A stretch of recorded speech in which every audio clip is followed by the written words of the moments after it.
शुरू करें आईएएस का सफर एपेक्स आईएएस के साथ। हेलो दोस्तों। तो पीवाई की सीरीज में आपका स्वागत है। तो पहली बात मैं जैसे ही बता रहा हूँ कि देखो पीवाई क्यू आप जैसे जैसे मेरे फॉलो कर रहे हैं ना मुझे, तो पहले पॉलिटी करेंगे, उसके बाद जैसे जैसे सब्जेक्ट होंगे वो करता रहूँगा। और मेरा मेन मोटिव ये है कि जहाँ करंट नहीं घुस रहा उसको करंट नहीं घुसाएंगे।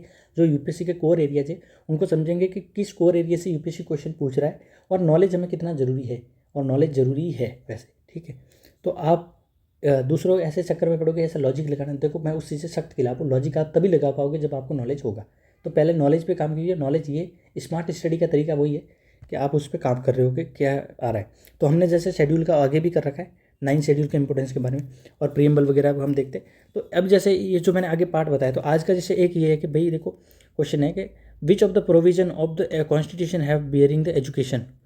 ठीक है, अब इसमें ये बताया कि कौन सा जो प्रोविज़न है वो एजुकेशन के बारे में बताता है। ठीक है, ठीक है। अब मैं इसमें से जो कौन कौन सा है वो आपको पता करना है। ठीक है, इसमें नहीं सिर्फ एक आंसर नहीं है, इसमें से 2-4 आंसर है। तो आपको ये पता होना चाहिए कि एजुकेशन का किस में है। तो मान लो कि डीपीएसपी में है, रूरल और अर्बन बॉडी में है या नहीं है। अब आपको बताएंगे यार इसमें तो बढ़ा नहीं भाई, इसमें भी तो है। इसमें भी तो है 29 जो सब्जेक्ट है, 18 सब्जेक्ट है, वहाँ भी तो कहीं ना कहीं एजुकेशन है। 5th शेड्यूल 6 शेड्यूल में है या नहीं है वो भी देखता है। 7 शेड्यूल में है या नहीं है, तो 7 शेड्यूल में भी तो कहीं ना कहीं एजुकेशन का है। तो आप इसमें देखो 5th और 6 शेड्यूल में है, यानी देखो शेड्यूल 5th और 6 से मैंने एक क्वेश्चन लेके आऊँ। ट्राइबल्स और एरिया जो है ना उनके लिए मैं अलग से लेके आऊँगा कि इसका कितना इंपॉर्टेंस है और इसको कैसे करना है, वो मैं अलग से लेके आऊँगा। तो लेकिन मैं यहाँ पे बता रहा हूँ कि शेड्यूल जो है ना 5th 6th और 7th शेड्यूल कितना इंपॉर्टेंट है वो देखेंगे। ठीक है, 7th शेड्यूल का रोल जो क्या है देखो। दूसरा, इसके साथ साथ ही हम जब ये 5th और 6th शेड्यूल पढ़ रहे हैं ना, तो आपको इसको अंडर एस्टिमेट नहीं करना है। आर्टिकल्स जैसे ए जो होता है, ठीक है, 71 ए जो हो गया, 371 आई जो है, were inserted of constitution in meeting original demand of Nagaland, Assam, Manipur and ये जो कहा किसी से लिए है, यानी जो 10 स्टेट है, इसमें जो 10 स्टेट कौन कौन से हैं जिनको ये आर्टिकल में स्पेशली राइट, इसमें स्पेशल राइट मिले, या कोई ज़्यादा स्टेट है, या 10 स्टेट किस शेड्यूल के लिए है, ये शेड्यूल के लिए है, इसीलिए आपको पूरी क्लियरिटी होनी चाहिए। या तो आप कंफ्यूज हो जाओगे कि इसमें, इनके लिए भी ट्रिक है जो मैंने आप जब मैं रिवीजन कराऊंगा नोट्स तो आपको ट्रिक बता दूंगा। ठीक है। दूसरा, कॉन्स्टिट्यूशन ऑफ इंडिया के बारे में लिखा है, United State of America envisages dual policy union state but at a single citizenship and United State. तो इसमें से आपको देखना है कि यहाँ लॉजिक लगाने थे। इसमें क्या कह रहा था, constitution of India and USA envisages the dual policy but single citizenship.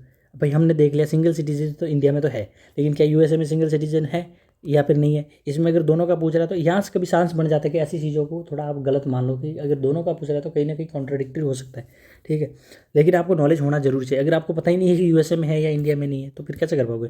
Neutralise citizen of India can never be deprived of his citizenship. अब ऐसा इतना अगर एक्सट्रीम पूछ रहा है तो आप करोगे कभी, लेकिन कभी कभी एक्सट्रीम भी सही हो जाता है, मैं आपको दिखाऊंगा वो भी।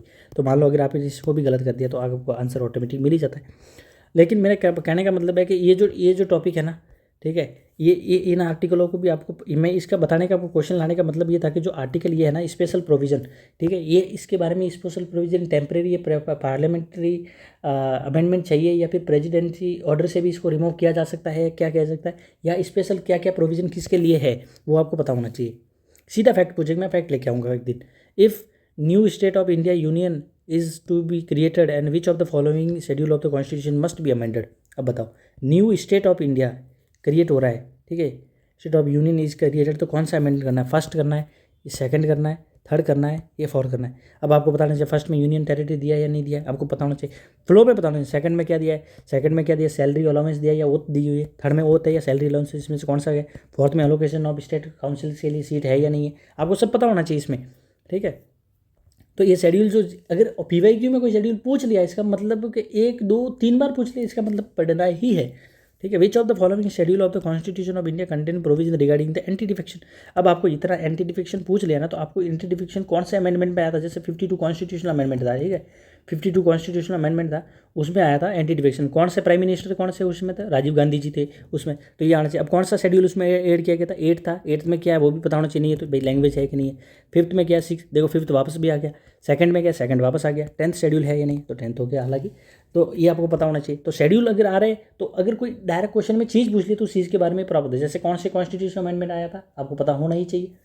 ठीक है, the right of the government to impose tax and fees provided which list of the constitution. अब बताओ कौन सी लिस्ट में है, मतलब कौन से शेड्यूल में है कि भाई इम्पोज करना, टैक्स एंड फीस वगैरह इम्पोज कर सकते हैं, ठीक है। शेड्यूल 9 में है, शेड्यूल 11 में है, ठीक है, शेड्यूल 7 में है, शेड्यूल 6 में। ये रिपीटेड का है कि नहीं है, कहीं ना कहीं क्या क्या है। तो मतलब आपको ये चीज़ें पता होनी। ये अंदर का पूछा है। अब अंदर का क्या है कि कोई इश्यूज स्टेट और सेंटर में डिवाइड किए हुए हैं, तो उसमें आप देख लो कि अगर 7th का है या नहीं है, आपको पता होना चाहिए। 8th का है, 8th का लैंग्वेज हो गया, 7th का है या नहीं है, ठीक है। या फिर देखो आगे है कि नहीं। आपको ये चीज़ों के बारे में पूरा अंदर से पता होना चाहिए। अगर क्वेश्चन अंदर से पूछ लिया तो अंदर से पता ही होना चाहिए।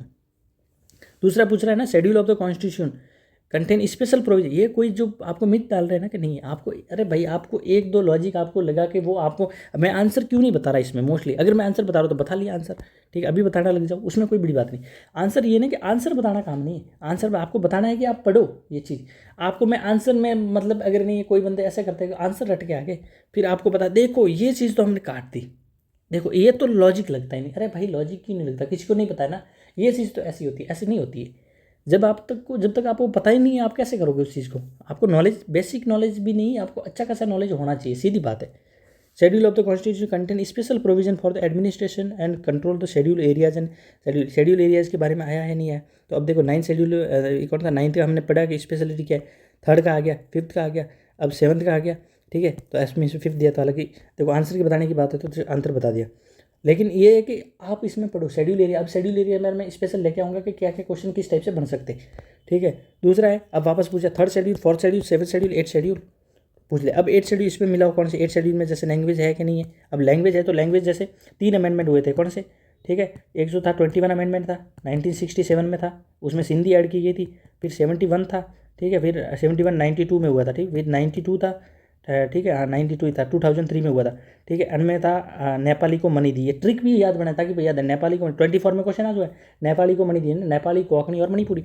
यहाँ पर था MSBD यानी मैथिली, ठीक है, Santhali, MSBD Bodo and D है ना डोगरी, MSBD 92। ये तो तीनों कॉन्स्टिट्यूशन अमेंडमेंट भी याद होनी चाहिए जुड़ी। अब क्लासिकल लैंग्वेज अब करंट में है, देखो करंट यहाँ मैं बता रहा हूँ, जैसे कुछ चीज़ करंट में है तो क्लासिकल लैंग्वेज अभी 11 क्लासिकल लैंग्वेज है। तो फर्स्ट कौन सी थी, जैसे तमिल थी, तो कौन कौन सी लैंग्वेज जो अभी ऐड की है 5, वो भी आपको पता होना चाहिए, ठीक है। तो ये चीज़ पता होनी चाहिए कि ये 8 शेड्यूल था, यानी ये शेड्यूल भी इंपॉर्टेंट है। यहाँ करंट जब जहाँ लॉजिक लग रहा है वहाँ करंट लगाओ, नहीं तो, लेकिन अगर करंट नहीं है तो भी ये इंपॉर्टेंट है, ठीक है। Allocation of seat of Rajya Sabha council of state, अब ये किस में हमने देखा कि ये सीट है या नहीं 4th में। 3rd में क्या है, ओथ एंड अफर्मेशन 3rd में है या नहीं है, ये मिलाओ, ठीक है। दूसरा लिस्ट ऑफ सब्जेक्ट मैटर, ये 7th में आ गया। यानी कहने का मतलब आप सीधे मिलाओ ना। अगर आपको पता ही इतना नॉलेज तो कहाँ आपको ट्राई करना है कि लगाओ यार एक पता है बे नहीं, अरे आप सब पढ़ो ये चीज़ें। अब देखो, अब मैंने क्वेश्चन फॉर्म किया, अब आपको इस क्वेश्चन का आंसर देना है। Which of subject is list under the concurrent list of the 7th schedule of the constitution. अब आप इसको आंसर देना है, ये मैं नहीं बताऊंगा, ये मैंने आंसर क्वेश्चन बनाया, आप इसका आंसर बताओगे, ठीक है। 7th शेड्यूल का वापस, 7th schedule of the constitution, which of the following is included in concurrent list, ठीक है। ये दोनों शायद मैंने रिपीटेड तो नहीं किया, नहीं रिपीटेड नहीं किया, आप इसका दोनों का बताओ, ठीक है। हाँ ये दोनों का बताओ, ये मैंने एक्चुअली पहले बनाया था एक, और एक अभी का है, ठीक है। तो ये हमारे में हम जो टेस्ट सीरीज़ करवा रहे हैं उससे मैंने बनाया वो क्वेश्चन है, तो आप देख लो इसमें से कौन सा है आपको देखना है, ठीक है। आप इसका आंसर दो और आप ये समझो कि आपको कौन सा रिलेवेंट है, ठीक है। Thank you for watching.